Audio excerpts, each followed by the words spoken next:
너무 오랜만에 듣는 찬양이어서 너무 참 기분 좋았습니다. 우리 옆에 있는 성도들과 함께 인사 나눕시다. 하나님의 은혜는 보석입니다. 같이 인사 나눌까요? 하나님의 은혜는 보석입니다. 네. 예. 다시 한번 또 인사 나누는데 이번 대림절 그 보석을 찾아보십시오. 같이 인사 나눌까요? 이번 대림절 그 보석을 찾아보십시오. 네. 희한하게도요. 저도 이제 나이가 들수록 여러분들 앞에 나이 든다고 말하는 것도 그렇긴 하지만 보석이라는 단어가 굉장히 소중하게 들려오기도 합니다. 대림절날 하나님께서 주시는 우리에게 주시는 보석, 그 보석을 한번 찾아보는 시간이 되었으면 합니다.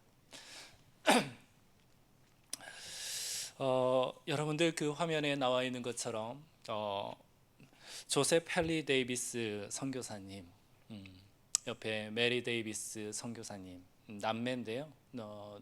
누님이고 아래 남동생입니다. 이 선교사님들에 대한 이야기를 한번 들어보셨습니까? 1889년 10월 2일 날 호주에 있는 교회 멜버른이었는데 교회에서 파송한 첫 선교사가 바로 이 데이비스 남매 선교사입니다. 이 데이비스 선교사가 처음에 도착한 곳이 부산이었어요.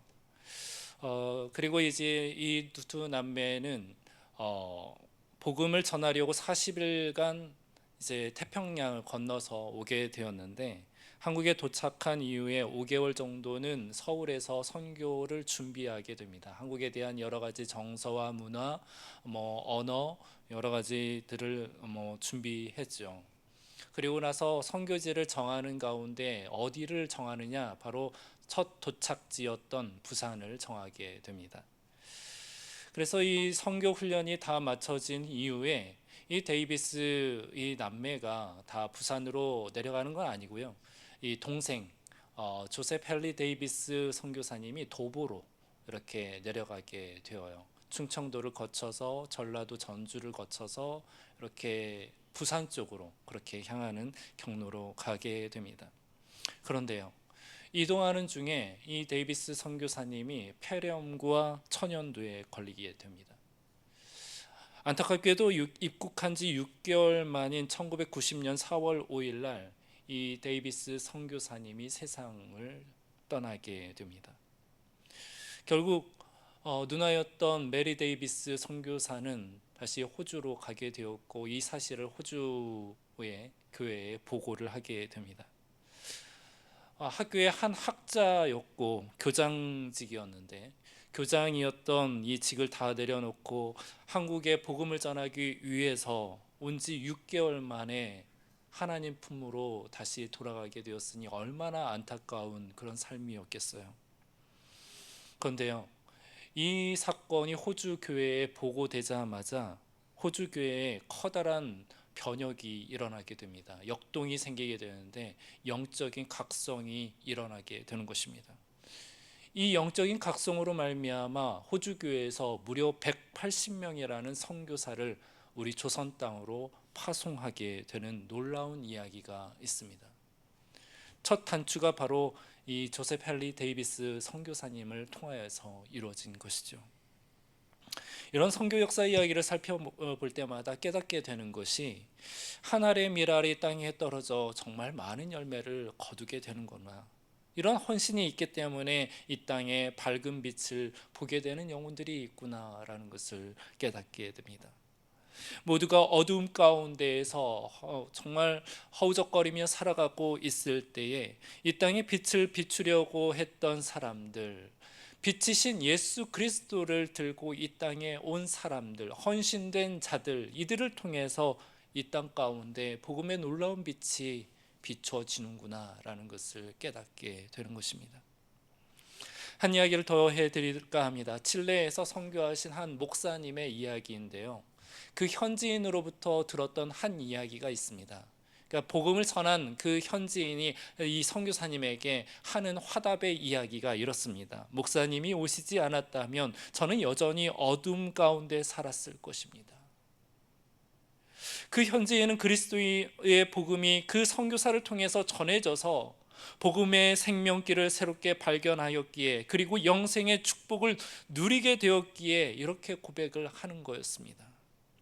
이 현지인의 뒷간증의 이야기가 또 있는데, 그 간증의 이야기가 이렇습니다. 한번 들어보세요.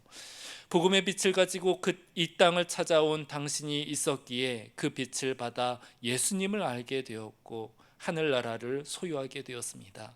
그 빛을 통해 생명의 길을 알게 되었습니다.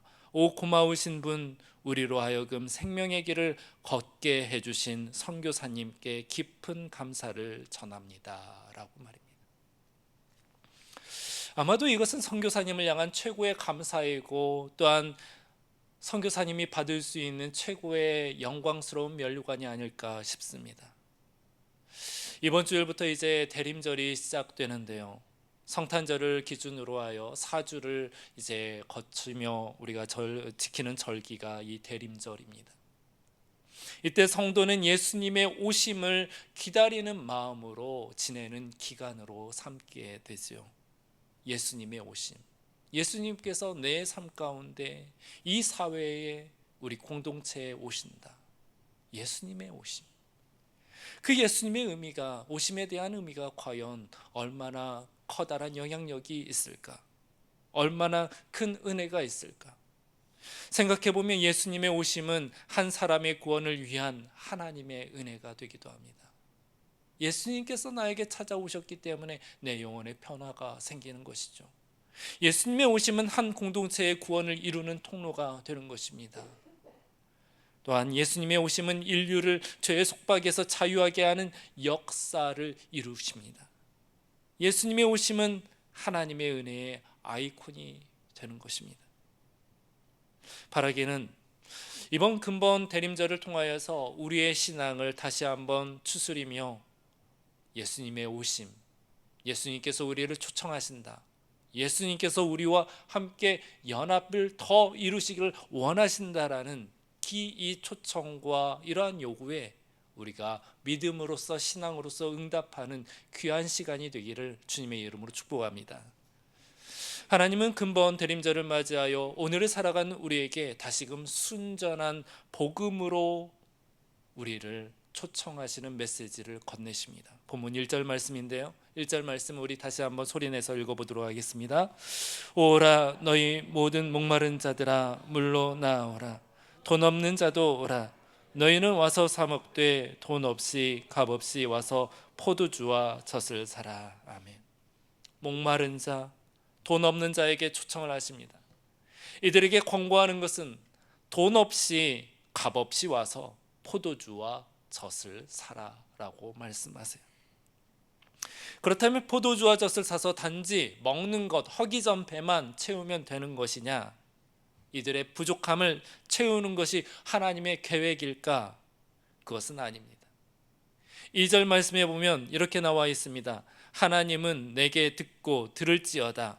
그리하면 너희가 좋은 것을 먹을 것이며 즐거움을 얻을 것이다 라고 말씀하고 있습니다. 듣고 들을지어다. 너희가 좋은 것을 먹을 것이고 즐거움을 얻을 것이다. 곧 듣는 것이 좋은 것을 먹는 것이라 합니다. 듣는 것이 먹는 것이래요.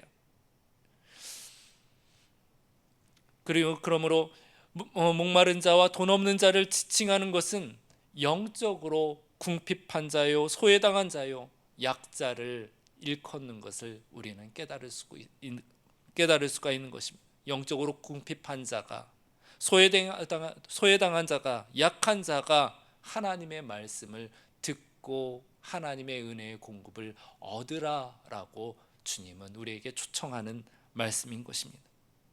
또한 이 초청은 어떤 대가를 지불하라는 초청이 아닙니다. 수고를 바라는 것이 아닙니다.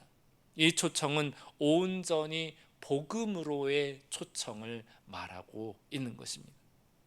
본문의 내용에는 초청을 함과 동시에 우리의 어리석음까지도 지적하는 내용이 있는데요, 이렇게 말씀합니다. 너희가 어찌하여 양식이 아닌 것을 위하여 은을 달아 주느냐, 배부르게 하지 못할 것을 위하여 수고하느냐라고 지적을 하고 있습니다. 우리 인간의 수고가 헛됨을 위하여 은을 주고 또한 수고를 하고 있는 모습에 우리의 창조자 되시는 하나님께서는 안타까움의 탄식으로 그 마음을 선지자 이사야를 통해서 우리에게 건네시고 있는 것입니다. 솔로몬이 말했죠. 내가 해 아래서 행하는 모든 일들을 보았노라. 보라, 모두 다 헛되어 바람을 잡으려는 것이로다. 헛되어서 바람을 잡으려고 하는 것밖에 안 된대요. 우리가 행하는 많은 것들이 사실 헛된 것을 추구하고 있는 것 아닌지 우리가 살펴보아야 할 것입니다. 또한 하나님은 호세아 선지자를 통하여서 우리에게 요구하는 바를 알렸습니다. 이스라엘 백성은 이 요구사항의 심한 결핍으로 인하여 하나님께 실망감을 안겨드렸지요. 그것은 바로 하나님을 아는 지식입니다.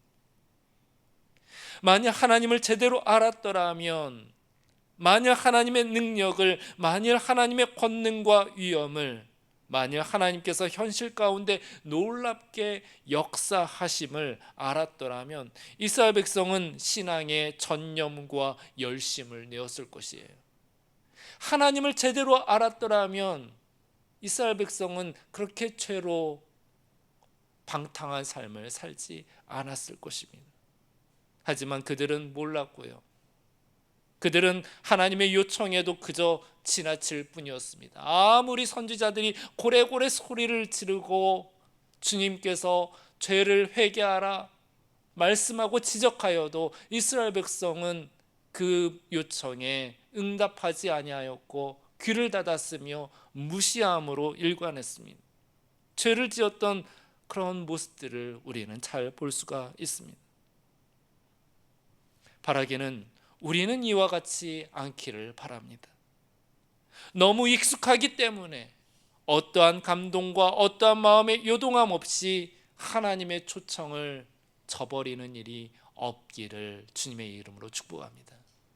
그때그때마다 주시는 주님의 말씀, 계시의 말씀, 초청의 말씀에 아멘, 아멘, 내가 주님의 초청에 응답하겠습니다, 나아가겠습니다, 순종하겠습니다 라고 마음의 결단이 있는 저와 여러분들이 되시기를 주님의 이름으로 축복합니다. 독일의 나치에 항거하다가 순교한 독일 루터교회의 목사이자 신학자인 본헤퍼는 값싼 은혜와 값비싼 은혜에 대해 이렇게 이야기한 바가 있습니다. 한번 들어보십시오. 무엇이 값싼 은혜인가? 회개 없는 죄 용서를 설교하는 것, 교회 훈련도 없는 세례, 신앙 고백이 없는 성찬식 참여, 개인적인 고백이 없는 사면, 제자의 삶이 없는 은혜가 값싼 은혜입니다. 그렇지만 값비싼 은혜는 마치 밭에 숨겨진 보석과 같아서 그것을 발견한 사람이 가진 것을 다 팔아서 그것을 삽니다. 그것은 값비싼 진주와 같아서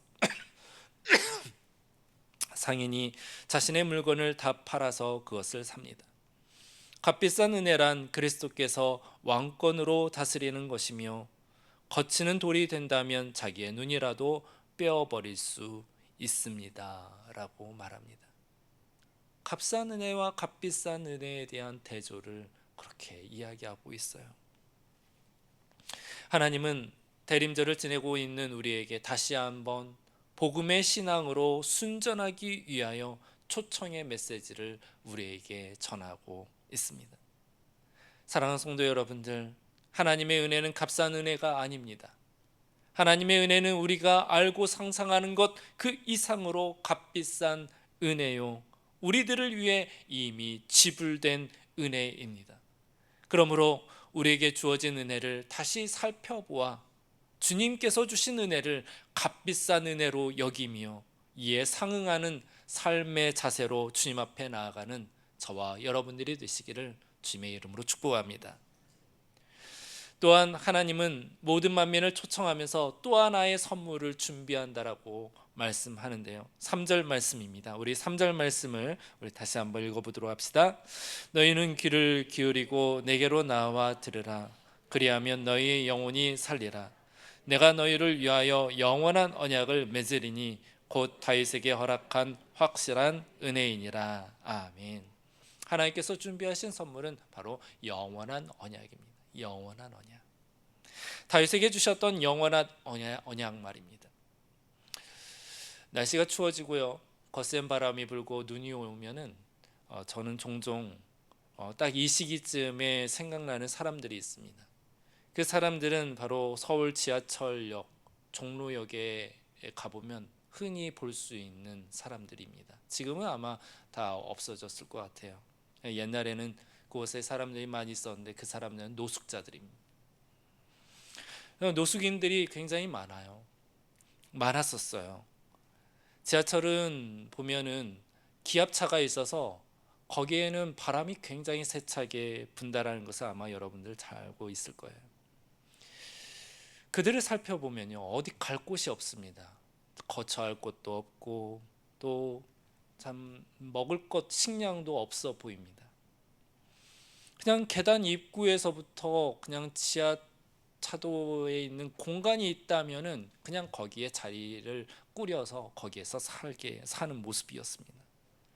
그들이 갖고 있는 것 유일한 것 한 가지 있다라면은 그냥 그 종이 박스, 종이, 그것이 있었어요. 그리고 그것을 덮고 다 잠자고 있었습니다. 만약에 이런 사람들에게 우리나라의 최고의 호텔이라 할 수 있는 신라 호텔의 방키가 주어진다라면, 아침, 점심, 저녁의 식사권이 주어진다라면 이들의 삶이 어떻게 변하게 되겠습니까? 호텔의 방키와 모든 식사권, 모든 서비스가 주어진 이 모습들이 주어진다라면 아마 이분들의 의식주이 다 해결되지 않겠어요?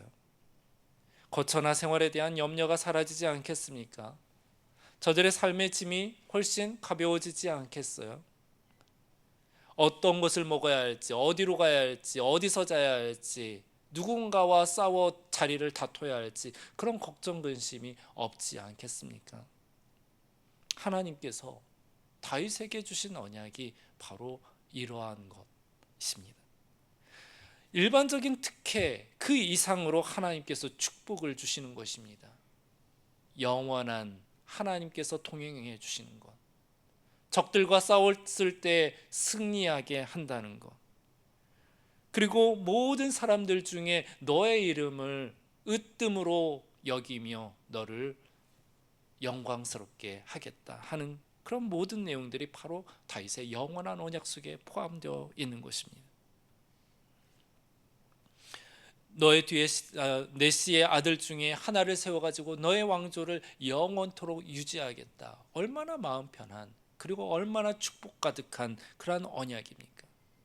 이 영원한 언약은 믿음의 사람들을 통틀어 아브라함에게 주었을 뿐 다른 이에게 찾아볼 수 없는 그런 언약들이었어요. 소수의 몇몇 사람들에게 하나님께서 주시는 언약들이었습니다. 그런데 이 은혜를 하나님께서 초대한 사람들에게 주겠다 말씀하는 겁니다. 왔기 때문에 주시는 것이 아니라 하나님께서 이미 다 준비하시고 여러 은혜와 여러 먹을 것 마실 것 여러 축복권을 다 하나님께서 준비하시고 오라 말씀하신 거예요. 오기만 하면은 그 다윗에게 허락한 확실한 언약, 영원한 언약을 너희들에게 다 주겠다라고 말씀하고 있는 것입니다. 사랑하는 성도 여러분들, 하나님께서 당신의 나라로 초대하시려는 하나님의 의지가 느껴지십니까? 하나님의 백성들과 화목한 관계로 회복시키고자 하는 그 의지가 느껴지십니까? 옛 잃어버렸던 에덴 동산에서의 관계를 다시 회복시키고자 하는 하나님의 뜻하심이 느껴지십니까? 하나님의 선의적이며 긍휼이 가득한 이 화해의 초청에 우리는 반응하며 화답하는 것이 창조물된 우리들의 도리가 아닐까요? 하나님의 초청에 우리가 이렇게 응답하는 그러한 성도가 되기를 소망합니다. 교회가 되기를 소망합니다. 하나님께서 은혜를 가득 준비해 놓으셨는데, 축복을 준비해 놓으셨는데, 하나님의 사랑을 준비해 놓으셨는데, 우리 또한 하나님의 은혜의 자리, 축복의 자리로 나아가 하나님께서 주시고자 하는 그 은혜와 축복을 우리가 마음껏 받고 누리며 하나님과 함께 화답하는 그러한 은혜의 시간이 되기를 주님의 이름으로 축복합니다. 하나님은 우리가 그 초청의 자리에 올 때 한 가지를 요청을 합니다. 6절과 7절 말씀인데요, 우리 6절과 7절 말씀을 다시 한번 읽어보도록 하겠습니다. 시작. 너희는 여호와를 만날 만한 때에 찾으라. 가까이 계실 때에 그를 부르라. 악인은 그의 길을, 불의한 자는 그의 생각을 버리고 여호와께로 돌아오라. 그리하면 그가 긍휼히 여기시리라. 우리 하나님께로 돌아오라. 그가 너그럽게 용서하시리라. 아멘. 예수님께서 여리고 성을 지나갈 때에 저편에서 큰 소리로 내는 한 사람이 있었습니다. 그 사람의 소리가 이랬어요. 다윗의 자손 예수여, 나를 불쌍히 여기소서라는 이 소리를 내뱉은 것이었습니다. 저 멀찍이 그 소리를 고래고래 소리치는 한 사람이 있었습니다. 예수님께서 제자들을 향하여서 저 사람 데려와라 라고 말씀을 하세요. 성경에 그 사람의 이름은 바디메오라고 이야기 나오며, 그 사람의 모습은 자신이 걸쳐 입었던 그의 겉옷을 내팽개치고 예수께로 갔다라고 이야기하고 있습니다. 겉옷을 내어버리고, 바디메오에게는 자기가 걸쳐 입었던 외투가 있었던 모양입니다. 외투, 그에게 참 중요한 물건이었죠. 바디메오, 이 중요한 물건, 이 외투는 그의 재산의 전부가 될 수도 있을 것입니다. 담요가 될 수도 있고요, 남의 시선으로부터 자신의 상처를 감쌀 수 있는 보호막이 될 수도 있습니다. 참 중요한 재산이었죠. 그런데 예수님께서 오라라고 말씀하실 때에 그는 더 이상 외투가 중요하지가 않게 되었어요. 설령 그 외투를 다른 사람이 가져간다 하여도 그 순간만큼은 바디메오에게 예수님만 보였던 순간이었을 것입니다. 왜이겠습니까? 어떤 생각이 들었길래 이 외투를 다 내팽개치고 예수님께 달려갔을까요? 그건 바로 바디메오에게 예수님은 유일한 소망이 되었기 때문입니다. 예수님의 부름에 기쁜 나머지 모든 것을 뒤로하고 예수님께 나아갔던 것이죠. 예수님께로만 나아가고 예수님만 보았고 예수님께로만 집중한 것입니다. 어쩌면 그 외투는 이전에 바디메오가 누구였는지, 어떤 신분이었는지, 어떤 삶을 살아왔는지 직간접적으로 보여주는 것이었을 것입니다. 바디메오의 믿음에는 더 이상 소경으로 살아왔던 자신의 삶의 생필품이 그 순간부터는 이제는 중요하지 않았고 필요하지 않게 되었습니다. 왜냐하면 바디메오 믿음에는 이 예수님께서 나로 하여금 눈을 뜨게 할 것이라는 마음의 확신이 있기 때문입니다. 새로운 인생이 펼쳐질 것을 기대했기 때문입니다. 새로운 옷을 입을 수 있다라는 기대가 있기 때문이죠.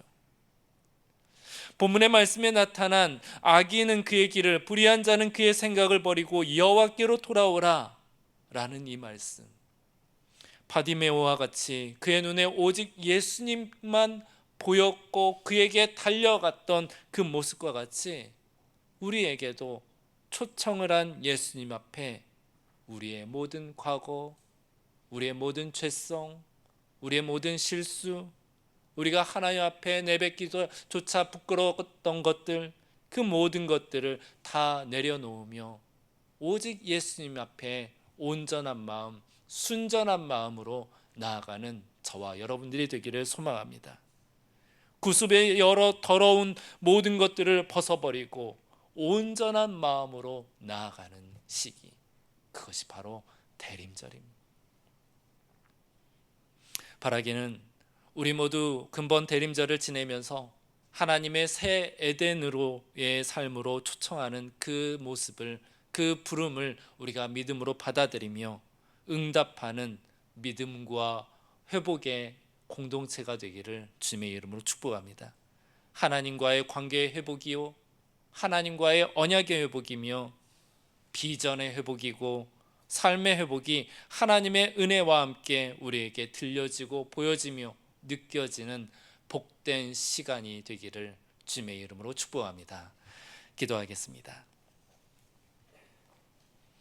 하나님 아버지, 하나님의 초청하심에 우리 또한 믿음으로 응답하며 주 앞에 나아가기를 원합니다. 이번 대림절을 통하여서 아버지 하나님 경건하고 또한 성결한 마음과 영으로 주 앞에 응답하며 살아가는 저희들의 신앙이 될 수 있도록 인도하여 주옵시고, 어떠한 순간 어떠한 때라도 늘 하나님만을 바라보고 묵상하여 우리의 삶의 신앙에 커다란 유익이 있는 기간이 될 수 있도록 은혜와 성령으로 함께하여 주시옵소서. 한 주간을 보낼 때에도 하나님께서 우리에게 찾아오심을 바라고 기대하는 저희들이 될 수 있도록 인도하여 주옵시고, 늘 하나님과 함께하기에 우리 마음 가운데 평안과 충만한 은혜로 가득 넘쳐나는 삶을 살아갈 수 있도록 주의 성령님 동행하여 주시고 은혜 내려 주시옵소서. 감사드리며 우리를 사랑하시는 주 예수 그리스도의 이름으로 기도드립니다. 아멘.